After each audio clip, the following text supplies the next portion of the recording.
How can experimental archaeology help us understand prehistoric leatherworking? Have you ever wondered how our ancestors turned animal hides into the leather we know today? The answer lies in a fascinating field called experimental archaeology. This approach allows researchers to recreate ancient techniques and processes, giving us a clearer picture of how prehistoric people crafted leather goods. When we think about prehistoric leatherworking, it involves several key steps. First, early humans had to skin animals, then scrape and clean the hides. After that, they tanned the hides to preserve and soften them.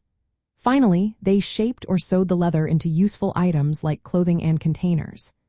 Unfortunately, many of these processes leave little trace in the archaeological record because organic materials like leather do not last long. This is where experimental archaeology comes into play. By replicating these ancient methods using materials and tools that would have been available thousands of years ago, researchers can fill in the gaps left by time. For instance, they can recreate stone scraping tools known as lissoirs. These tools were likely used to refine and smooth hides before tanning. By testing these replicas on animal skins, archaeologists can observe how the tools wear down and how effective they are. This information can then be compared to actual archaeological finds to confirm their intended use.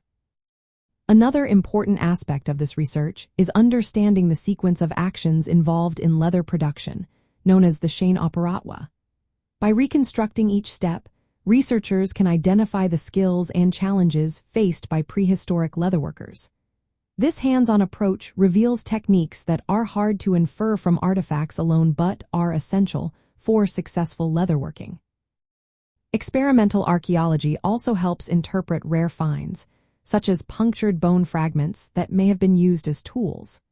For example, a bone piece with aligned holes found near Barcelona is believed to have been used as a punch board for making holes in leather.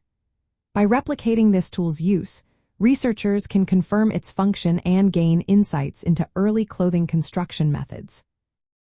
Additionally, this field allows researchers to test different tanning methods.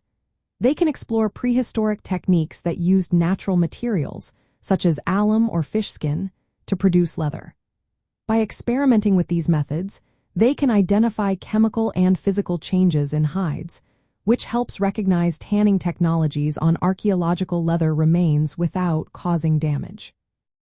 In practical terms, experimental archaeology provides a controlled environment to assess the durability, flexibility, and usability of prehistoric leather goods.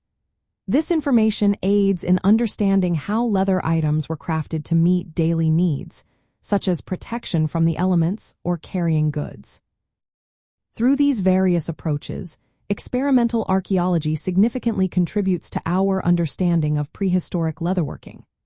By recreating tools and techniques, mapping the production sequence, testing artifact functions, investigating tanning methods, and examining the properties of leather items, researchers bridge the gap between fragile archaeological evidence and the complex technologies of our ancestors.